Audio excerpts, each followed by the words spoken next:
നമസ്കാരം കുട്ടികളെ, ഞാൻ നിങ്ങളുടെ സവിത ടീച്ചർ. നമ്മുടെ സ്വാതന്ത്ര്യദിനത്തിൽ ഉപയോഗിക്കുവാനായി പേപ്പർ ഉപയോഗിച്ചുള്ള ക്യാപ്പ്, ബാഡ്ജ്, റിസ്റ്റ് ബാൻഡ് ഇവ നിർമ്മിക്കാം. ആദ്യം നമുക്ക് ക്യാപ്പ് നിർമ്മിക്കാം. വൈറ്റ് ചാർട്ട് പേപ്പറിൽ നിന്ന് 55 സെന്റിമീറ്റർ നീളവും 3 സെന്റിമീറ്റർ വീതിയിലും നീളത്തിൽ ഒരു പീസ് കട്ട് ചെയ്തെടുക്കാം. അടുത്തത് ഓറഞ്ച്, ഗ്രീൻ കളറുകളിലുള്ള A4 പേപ്പറിൽ നിന്നും 1 സെന്റിമീറ്റർ വീതിയിൽ 2 പീസുകൾ വീതം കട്ട് ചെയ്തെടുക്കാം. 55 സെന്റിമീറ്റർ നീളമാണ് ഓരോ പീസിനും വേണ്ടത്. അപ്പോൾ നമുക്ക് ഇവയൊന്ന് ഒട്ടിച്ചെടുക്കാം.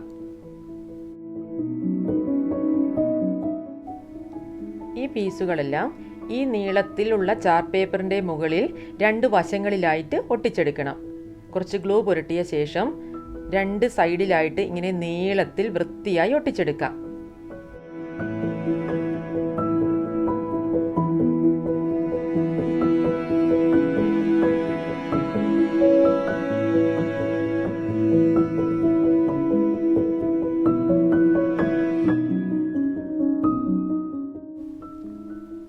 അധികമുള്ള ഭാഗം കട്ട് ചെയ്തു മാറ്റാം.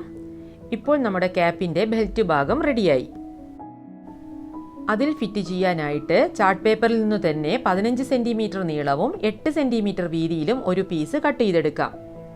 അതിനെ ഇതുപോലെ ഇങ്ങനെ നടുവ മടക്കാം. മടക്കിയ ശേഷം അടിയിലെ ഈ കോണിൽ നിന്നും 2 സെന്റിമീറ്റർ മാർക്ക് ചെയ്ത ശേഷം ഒരു ഷേപ്പ് വരച്ചെടുക്കാം. അതിനുശേഷം വൃത്തിയായിട്ടൊന്ന് ഈ ഒരു ഷേപ്പിലൂടെ കട്ട് ചെയ്തെടുക്കാം.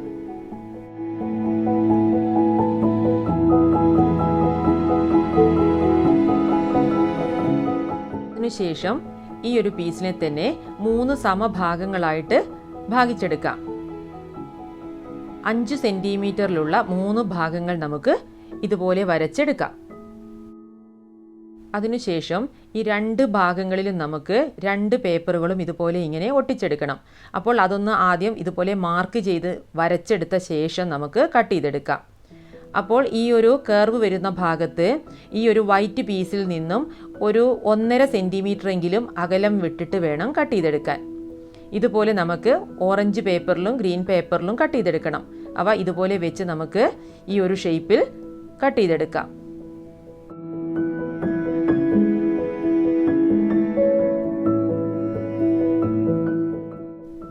ഇപ്പോൾ 2 പീസുകളും ഒരേ വലിപ്പത്തിൽ കിട്ടി. ഇനി നമുക്ക് ഈ 2 ഭാഗങ്ങളിലായിട്ട് ഒട്ടിച്ചെടുക്കാം.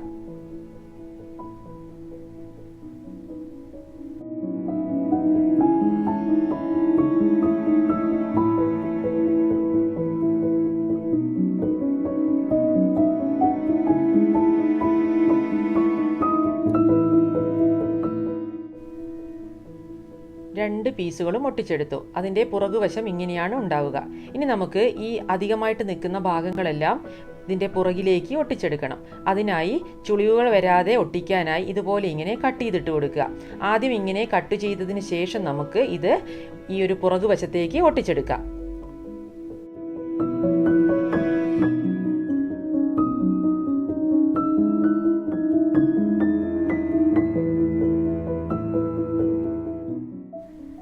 രണ്ട് ഭാഗങ്ങളും ഇതുപോലെ ഒട്ടിച്ചെടുക്കണം.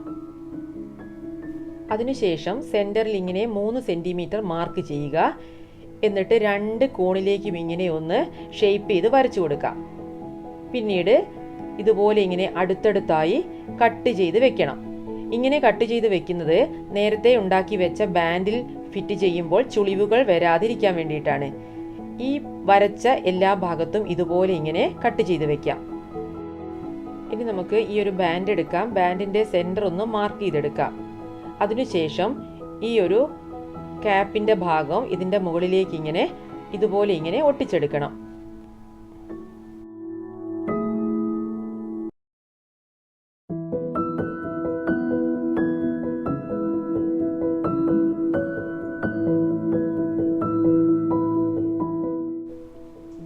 ഒട്ടിച്ചു കഴിഞ്ഞു. ഇനി വേണമെങ്കിൽ ഇവിടെ ഒരു പീസ് പേപ്പർ ഇതുപോലെ ഇങ്ങനെ ഒട്ടിച്ചെടുക്കാം. 3 സെന്റിമീറ്റർ വീതിയിൽ ഒരു 15 സെന്റിമീറ്റർ നീളത്തിൽ ഇതുപോലൊരു പീസ് കട്ട് ചെയ്ത ശേഷം ഇവിടെ ഇങ്ങനെ ഒട്ടിച്ചാൽ അവിടെ നല്ല ക്ലിയർ ആയിട്ട് കിട്ടും. ഇനി നമുക്ക് ഇതിൻ്റെ ഈ ഒരു പുറകുവശം ഇങ്ങനെ ഒട്ടിച്ചെടുക്കാം. കുറച്ച് ഗ്ലൂ അവിടെ പുരട്ടിയ ശേഷം അവിടെ വൃത്തിയായിട്ടൊന്ന് ഒട്ടിച്ചെടുക്കാം. ഇനി നമുക്ക് ഇവിടെ ഒരു അശോക ചക്രം വേണം. അതിനായി മറ്റൊരു പേപ്പറിൽ 1.5 സെന്റിമീറ്റർ ആരത്തിൽ ഒരു വൃത്തം വരച്ച് 24 ആരക്കാലുകൾ തുല്യ അകലങ്ങളിൽ വരച്ചെടുക്കാം. നമ്മുടെ ദേശീയ പതാകയുടെ അളവുകളും അതിൻ്റെ വിവരണങ്ങളുമുള്ള ഒരു വീഡിയോ ലിങ്ക് ഞാൻ ഈ ഒരു വീഡിയോയുടെ കമൻറ്റ് ബോക്സിൽ പിൻ ചെയ്തിടാം. നിങ്ങൾ അത് കണ്ട് മനസ്സിലാക്കി പഠിക്കൂട്ടോ. ഇപ്പോൾ നമ്മൾ ഒരു വൃത്തം വരച്ചു. ആ ഒരു വൃത്തത്തെ 4 ഭാഗങ്ങളായി ഭാഗിച്ചു. ആ 4 ഭാഗത്തിൽ നമ്മൾ വീണ്ടും ക്രോസ് ആയിട്ട് 2 ലൈൻസ് കൂടെ വരച്ചു. അതിനുശേഷം ഓരോ വരകളുടെ ഇടയിലും 2 ലൈൻസുകൾ വീതം വരച്ചെടുത്താൽ നമുക്ക് 24 ലൈൻസുകൾ കിട്ടും. ഈ വരകളെ ആരക്കാലുകൾ എന്നാണ് പറയുക. അശോകചക്രം വരയുമ്പോൾ ഇവ കൃത്യമായി വരാൻ ശ്രദ്ധിക്കണം. ഇനി നമുക്ക് ഇത് കട്ട് ചെയ്തെടുത്ത് ഒട്ടിക്കാം. ഇപ്പോൾ നമ്മുടെ ക്യാപ്പ് റെഡിയായി. അടുത്തത് ബാഡ്ജ് നിർമ്മിക്കാം. 9 സെന്റിമീറ്റർ നീളവും 6 സെന്റിമീറ്റർ വീതിയിലും ഒരു പീസ് എടുക്കാം. അതിനെ ഇതുപോലെ 2 സെന്റിമീറ്റർ അകലത്തിൽ 3 ഭാഗങ്ങളായി മാർക്ക് ചെയ്തെടുക്കാം. ഗ്രീൻ A4 പേപ്പറിൽ നിന്നും ഓറഞ്ച് പേപ്പറിൽ നിന്നും 9 സെന്റിമീറ്റർ നീളവും 4 സെന്റിമീറ്റർ വീതിയിലുമുള്ള 2 പീസുകൾ കട്ട് ചെയ്തെടുത്തു. അവയെ ഇതുപോലെ ഇങ്ങനെ മടക്കിയെടുക്കാം. ഈ 2 പീസുകളും ഈ വൈറ്റ് പീസിൽ ഇതുപോലെ ഇങ്ങനെ ഒട്ടിച്ചെടുക്കണം. ഇതുപോലെ ഒട്ടിക്കുന്നത് കൊണ്ട് ഈ ബാഡ്ജിന്റെ വക്കുകൾ നീറ്റ് ആയിരിക്കും. കൂടാതെ നല്ല കട്ടിയും ഉണ്ടാകും.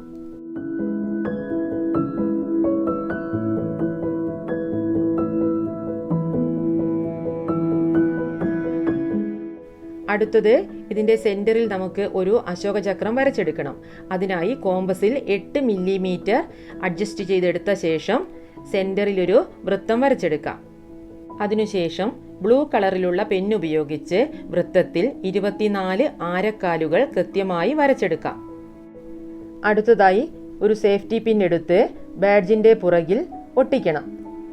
പുറകിൽ വെച്ച ശേഷം ഒരു ചെറിയ പീസ് പേപ്പർ എടുത്ത് ഗ്ലൂ പുരട്ടി ഇതുപോലെ ഒട്ടിച്ചെടുക്കാം. ഇങ്ങനെ ഒട്ടിക്കുമ്പോൾ ശ്രദ്ധിക്കണം, ഈ ഓറഞ്ച് കളർ മുകളിൽ വരുന്ന രീതിയിൽ വേണം പിന്നെ ഒട്ടിച്ചെടുക്കാൻ. ഇപ്പോൾ നമ്മുടെ ബാഡ്ജ് ഓക്കെയായി. അടുത്തത് ഒരു റിസ്റ്റ് ബാൻഡ് ഉണ്ടാക്കാം. അതിനായി 3 കളറിലുള്ള A4 പേപ്പറിൽ നിന്നും 1/2 സെന്റിമീറ്റർ വീതിയിലുള്ള പീസുകൾ കട്ട് ചെയ്തെടുക്കണം. 35 സെന്റിമീറ്റർ നീളമുള്ള പീസുകളാണ് വേണ്ടത്. അതിനായി ഇതുപോലെ ഇങ്ങനെ ഒട്ടിച്ചെടുക്കാം. ഇനി ഈ 3 പീസുകളെയും ഒരുമിച്ച് വെച്ചിങ്ങനെ മടഞ്ഞെടുക്കണം. മുടി മടയുന്ന രീതിയിൽ വേണം മടഞ്ഞെടുക്കാൻ. അതിനായി ഇവ 3ഉം ഇതുപോലെ വെച്ചിങ്ങനെ ആദ്യം ഒന്ന് ഒട്ടിച്ചെടുക്കാം. അതിനുശേഷം വലതുഭാഗത്തുള്ള സ്ട്രിപ്പ് ഇടത്തോട്ടും ഇടത്തുഭാഗത്തുള്ള സ്ട്രിപ്പ് വലത്തോട്ടുമായിട്ട് വയ്ക്കുക.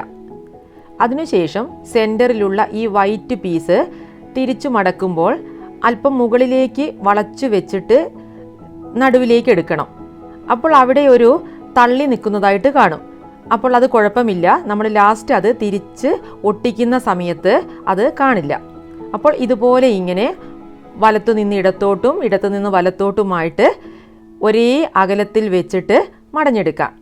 മുടി മടയുന്ന അതേ ഒരു പാറ്റേൺ തന്നെയാണ് ചെയ്യുന്നത്.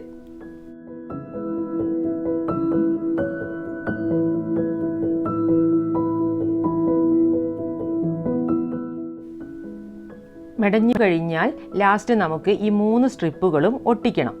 ഇളകിപ്പോവാതിരിക്കാനായി 3ഉം സെപ്പറേറ്റ് ആയിട്ട് ഇതുപോലെ ഇങ്ങനെ ഒട്ടിക്കുക. ഒട്ടിച്ച് കഴിഞ്ഞ ശേഷം അതിനെ തിരിച്ച് വക്കൊന്ന് സ്ട്രെയിറ്റ് ആയി നിൽക്കുന്ന രീതിയിൽ ഇങ്ങനെ മടക്കി വയ്ക്കാം. കണ്ടില്ലേ, ഇതുപോലെ കിട്ടും. ഇനി ഇതിൻ്റെ മറുഭാഗത്ത് ആ തള്ളി നിൽക്കുന്ന ആ വൈറ്റ് വരുന്ന ഭാഗത്ത് അവിടെ ഇങ്ങനെ ഗ്ലൂ പുരട്ടിയ ശേഷം അവിടെ മുതൽ ഇങ്ങനെ മടക്കി ഒട്ടിക്കുക. ഇനി നമുക്ക് അവിടെ ഒന്ന് കൂർത്തു വരണം. അതിനായി 2 കോണുകളും ചെറുതായിട്ടൊന്ന് ഉള്ളിലേക്ക് മടക്കുമ്പോൾ ഒരു കൂർത്ത ഭാഗം നമുക്ക് കിട്ടും. ഇതുപോലെയാണ് ഉണ്ടാവുക. റിസ്റ്റ് ബാൻഡ് ഇതുപോലെ നിൽക്കാനായി ഇവിടെ ഒരു സ്ട്രാപ്പ് പിടിപ്പിക്കണം. 1-2 സ്ട്രാപ്പ് പിടിപ്പിക്കാം. നേരത്തെ എടുത്ത അതേ വീതിയിലുള്ള ഒരു പീസ് എടുത്തിട്ട് ഇതുപോലെ വെച്ച് ആവശ്യത്തിന് നീളം കണ്ട് അധികമുള്ളത് നമുക്ക് കട്ട് ചെയ്ത് മാറ്റാം. അതിനുശേഷം ഒരു ഭാഗത്ത് മാത്രം ഒട്ടിച്ചെടുക്കാം.